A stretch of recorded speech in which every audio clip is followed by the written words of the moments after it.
Hello there my fellow holotable heroes, let's play some Star Wars Galaxy of Heroes. Now this one I will go into Sith Raid Phase 1 because since I've done that original 501st video showing you that you can solo with 501st Phase 1 versus Nihilus and do about anywhere between 25 to 50% in Phase 2 versus Sign. There's been a change in the Sith Raid mechanics for Unbreakable Will, so you can no longer force in Phase 1 5s to sacrifice.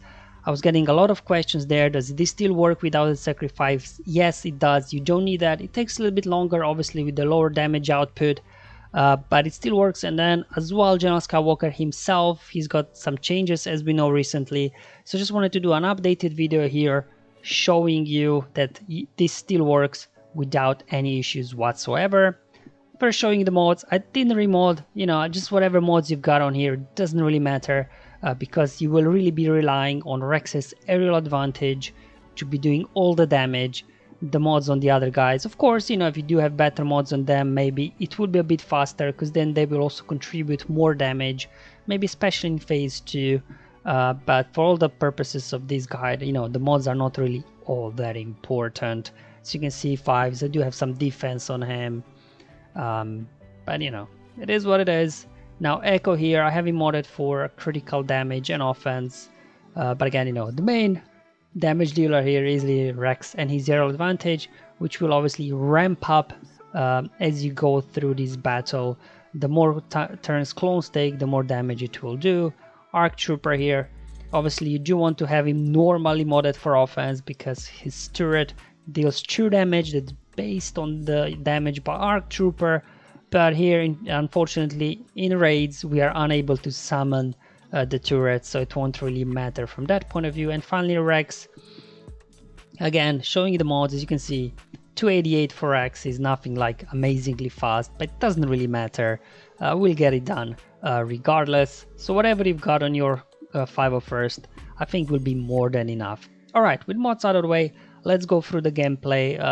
Obviously speed this up, so I don't want you to be sitting here for 25 minutes of gameplay. So this is probably about on 200% speed after the initial sequence. Anyway, to begin with, just use form up there with Rex to get tenacity up, and then just take out the sides, because obviously what you want to prevent happening here is that Nihilus increases cooldowns on your guys.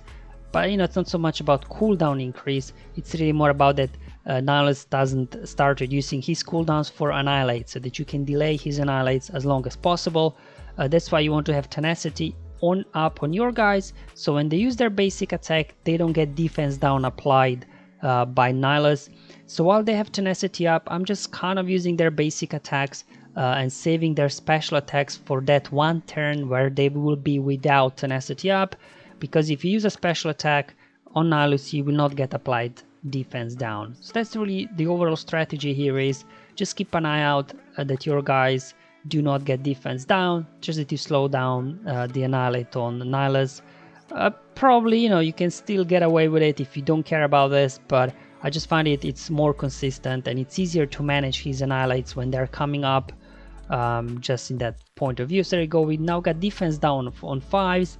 But we'll get a Rex hopefully here in a moment to cleanse that off, so I'll save your advantage for next turn, just making sure to get again tenacity up on my guys. So now Nihilus, when he does his force drain, he doesn't really reduce his cooldowns for Annihilate too much. When sides come back again, you will just want to take them out here. And here we go, first aerial advantage, 780k already. But this Nihilus is beefy, I think it's like 40 million something health, so 700k is barely a scratch. There you go, we are down to 5% of Phase 1. Nihilus already took 6 turns, so you might think you're in trouble, but oh no, we'll be able to survive through an enrage indefinitely, because again this was changed, I don't know, over a year ago I think, that after he goes into enrage he's still summoning back his minions, and obviously this gives you infinite amount of Unbreakable Will. Speaking of Unbreakable Will, you will definitely want to keep an eye out on the Annihilate counter there. That's why I took Annihilate with Rex. Now before they change the Unbreakable Will, Nihilus here on his force drain would kill off Rex and then trigger sacrifice, which will boost damage on your clones. But in this case that doesn't happen, but you can still just keep speeding through, it doesn't really matter. If you're wondering why Nihilus is not doing any damage to us at all, it's because General Skywalker's leadership. So when he's in healing slot, while he has full protection, then he will keep taunting. But Nihilus, he ignores protection, so he can just go for health. But then while Anakin is standing up, clones can't lose health, so pretty much Nihilus can't do anything to you here except his annihilate. There you go, Nihilus now is enraged here. Now when a rage happens and he will do damage to your guys, they will get healing immunity, which cannot be dispelled on them, which means that he'll be able to start getting to his annihilate almost every other turn. So especially once he hits enrage, you have to keep an eye out on his counter. So even though, as you can see, those their cooldowns, he will have drain and annihilate ready to go. So here, just do a couple more attacks, booster meter my guys, and now I can use Unbreakable Will on Arc Trooper, making sure he eats that annihilate up. The one character that you do not want using Unbreakable Win is General Skywalker, because he will then kneel down and then Nihilus will be able to take care one of your guys. So you can see no issues whatsoever here, but Nihilus is getting through his annihilates almost every other turn now. Whenever minions come back, take them out, especially the one that's got Unbreakable Will, so you can regain it.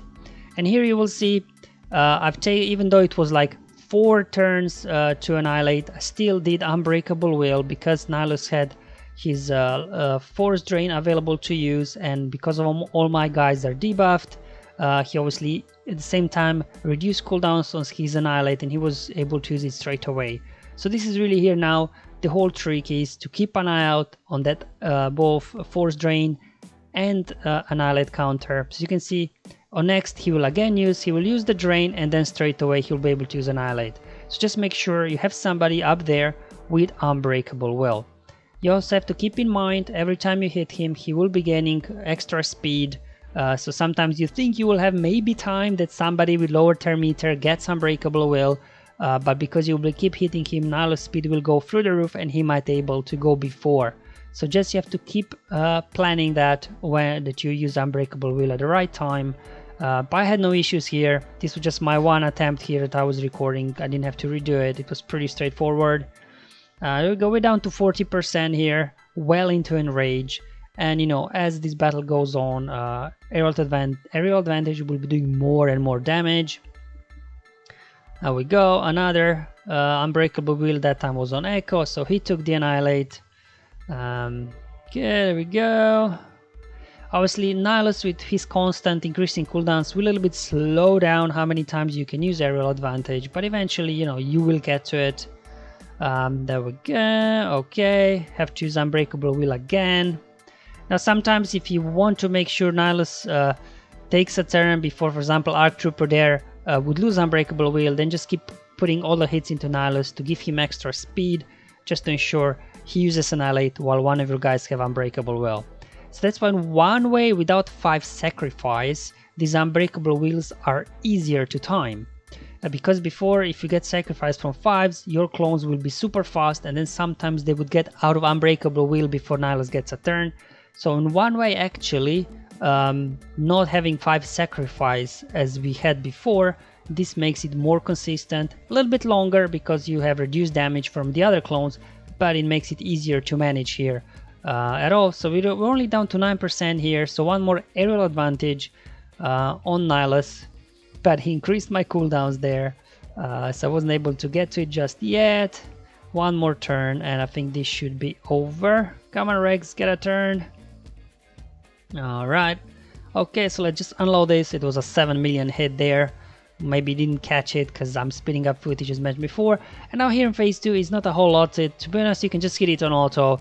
I was a little bit manually playing just to, you know, trying out different things, but to be honest, if you hit auto you'll probably do as good as almost if you do on manual. So probably manual, if you really maybe play it well, you could do like 50% for sure. There I was trying to see if I can keep Rex alive without using sacrifice on 5s, just to have, you know, 5s there with some extra assist. But probably if you want to maximize damage, you will try and get Rex to get sacrifice, but it's not always easy now because General Skywalker just gets up so fast. So if you don't get sacrifice, as I didn't do it here, I think I still did over 30% easily. If you do get sacrifice, you can just hit autoplay and probably do about, you know, similar like 30, 40, 50% here in phase 2. And there you go, guys. This is the total score here from beginning of phase 1 soloing, and then did I think about 33% here in phase 2, which was good for 63 million. With probably some better, little bit more optimal management here in phase 2 and maybe better mods on your guys, you could maybe squeeze out 50% here in phase 2 as well, which would probably bump up your damage to somewhere around 70 million if you need to. Alright guys, hope you find this video useful and helpful, showing you that Guess 501st, still after all these changes to Sith raid, even the changes to General Skywalker's kid himself recently, they can still easily solo phase 1 and do up to 50% in phase 2s without any issues. Thank you for watching, I'll see you in the next one guys, but until then have fun, enjoy life, and may the RNG be with you my friends.